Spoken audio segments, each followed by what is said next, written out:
It's time for our pit stop. Here, we take a brief rest. It's a time to refuel, recharge, and explore shorter topics that are meaningful and helpful to us RVers. Welcome to RV Out West. I'm your host, Brooks. Over Memorial Weekend, we headed east for some fun in the sun and some much-needed rest and relaxation. Our destination was a new-to-us resort out in the Tri-Cities, specifically in Kennewick, called the Columbia Sun RV Resort. As you can imagine, our travel day on Friday had us a little behind schedule, and that's a tale I will tell, but surprisingly, the traffic for us was pretty non-existent. That could be because we didn't leave the west side until almost 7 p.m. We rolled into camp at around 11 p.m. The concrete pad was level, so there wasn't much I needed to do. We hooked up our utilities and then got the kids off to bed. It was in the morning that I completed most of my setup chores and unhooked the pickup from our trailer. I've got a lot to share about this RV resort, but first, let me back up and share a funny story that wasn't funny at the time, but now I can laugh at myself. This season, I've built a pretty good routine with preparing and packing for trailer trips. There's a Walmart about 10 minutes from where our trailer sits in storage.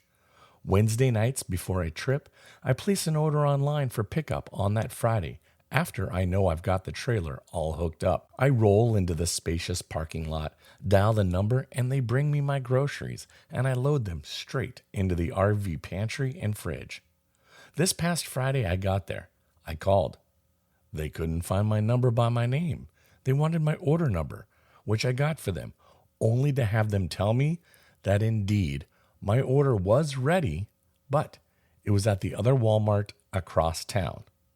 Well, nuts. Total human error. My bad. And now I'm going to be driving out of my way, going in the opposite direction to go collect my groceries. You know one good thing about this? I can guarantee you that I will never make this error again. Columbia Sun RV Resort is about a 3.5-hour drive from Seattle or a 2.5-hour drive from Spokane. When you arrive, assuming you won't be as late as I was, you will be greeted by a well-landscaped and spacious RV resort. This place gives off that all-inclusive resort vibe, and if it wasn't for the wine tastings that we had planned, I'm not sure that we would have even left the resort property at all. It was great to sleep in and enjoy morning coffee, play some games of washers, and then take the kids to the pool for an afternoon of swimming with the heat of the day at its highest and hottest temperature. There were a lot of wonderful aspects to the Columbia Sun RV Resort. This is a very family-friendly RV resort. They have a great ool, as they like to call it, and it's an ool because there's no pee in it. We spent so much of our day here just lounging by the pool, reading, enjoying a beer, sitting and talking, swimming with the kids, and cooling off. They have a game room with foosball, and in the afternoon of this holiday weekend, they even had an ice cream social, and you could buy ice cream treats for only 75 cents. For those with four-legged friends, they had a good-size off-leash fenced area for the pups to go run off some energy and get a chance to play with other dogs. The sites are well landscaped, pretty level, and they don't really pack you in so close to each other that you feel like you're camping on top of each other. There are a few aspects to this RV resort that need to be mentioned. I won't call them dislikes per se, but there are a few minor things that I would like to point out to you. Their lawns are pretty lush and green, which means that they do a great job of watering them, which I can understand and appreciate.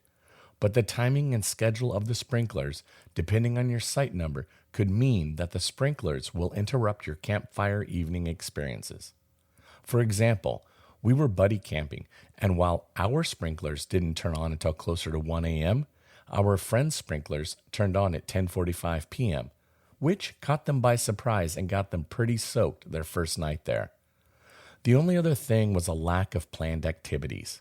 Maybe I've grown to appreciate the KOA model and how they have various activities during the day for family and kids, but I always enjoy meeting other campers, and so having, say, a cornhole tournament or some other kind of activities could really take the Columbia Sun RV Resort over the top. Does this mean that I think this place is terrible? By all means, no. And we have already rebooked this campground for next Memorial Weekend. We will be there, and I think you should be there too. We did have one afternoon excursion, and with about 17 wineries all in a 20-minute drive, it was hard not to drag the kids to every one of them. I'm kidding. But we did go to Goose Ridge Winery, which is a beautiful winery with great wines, bocce courts, and some light fare for snacking on with a glass of wine. If you are in the area, I would suggest that you make the trip as well. We picked up some great wines to take back to the campsite to enjoy with our meal and at the pool. The Columbia Sun RV Resort is a great place to decompress. They offer on-site propane fills. There's a Walmart about 10 minutes away, so if you need anything, it's not far. I want to also mention that all of the sites do not include a fire pit. Given that it is Eastern Washington, and here it is in May and it's already pushing 90 degrees, a gas fire pit is all you really need.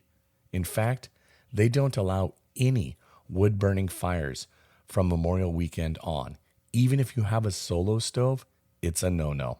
The Columbia Sun RV Resorts was exactly what our family was looking for and what we needed. We had time to unplug from our phones and reconnect as a family. We played hard and we had a blast this Memorial Weekend.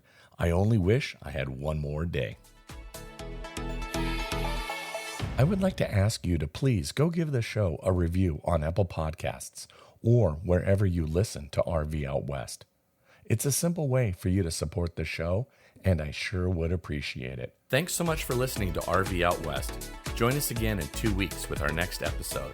Please like and subscribe to our podcast on iTunes or wherever you choose to get your podcasts so you never miss an episode. And I sure would appreciate if you left a rating or a review of the show. Special thanks to Scott Holmes Music for providing the intro song, We Are One. RV Out West can be found on Instagram and Facebook, where you can interact with us and follow along on our RV adventures around the Pacific Northwest. So get out there, explore, and go see what's beyond the horizon.